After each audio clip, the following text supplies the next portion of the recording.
Welcome to Chapter 3, Cybersecurity Law. I am Dr. Ala Jabbar Al-Maliki from the School of Computing at University Utara, Malaysia. In our study of digital defense, we spend a lot of time configuring technical solutions. Today, we examine what happens when those technical defenses fail. Every day, organizations face a barrage of risks: data breaches, cyber fraud, and unauthorized access.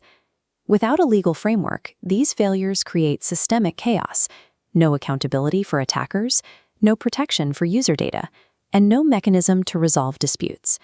Cybersecurity law provides strict rules to protect networks.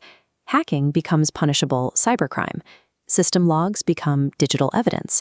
Following rules ensures compliance.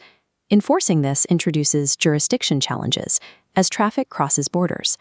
Ultimately, firewalls block attacks, but a structured legal environment prosecutes attackers. We can map these legal structures directly onto our core technical principles. This triangle represents the CIA triad: confidentiality, integrity, and availability. A data breach constitutes a specific violation of confidentiality, where the unauthorized access to restricted data triggers immediate legal consequences. Similarly, data tampering is prosecuted as a violation of integrity. A distributed denial-of-service attack is a direct violation of availability. These violations introduce a new concept: liability. This is the legal and financial responsibility an organization bears for the damages caused by their cybersecurity failures. To defend against this liability, organizations must prove due diligence.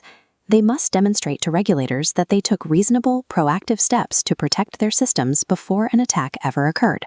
For an IT professional, a compromised database is a measurable legal failure that creates direct financial risk for the entire organization. As the internet grew, attacks easily crossed borders. This required international cooperation, leading to agreements like the Budapest Convention to align cybercrime definitions globally.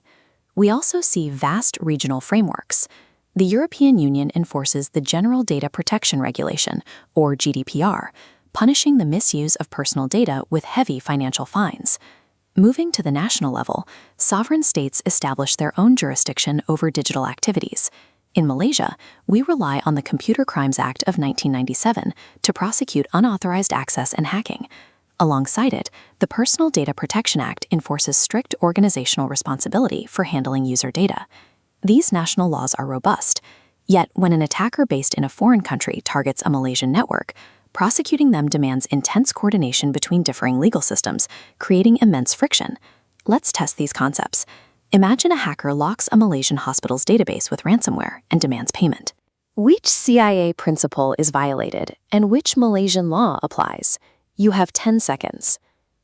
The answer is an availability violation, governed by the Computer Crimes Act 1997. In this scenario, paying the ransom might seem technically expedient, but it introduces massive liability. Legal frameworks often require reporting the breach immediately to stay in compliance. During high-stakes ransomware incidents, your technical recovery strategies must be completely dictated by your organization's legal and reporting obligations. As you prepare for your tutorials and exams, consider these questions. How can countries effectively cooperate to enforce cyber laws globally? And should organizations face legal penalties if they fall victim to a data breach? Finding the answers requires understanding this structure. Effective security is a Venn diagram of law, technology, and policy. Laws set boundaries and define crimes. Technology provides defenses and logs digital evidence. Policies dictate everyday actions for legal compliance. Protecting modern digital infrastructure requires the simultaneous mastery of technical code, organizational policy, and national law. Thank you for watching.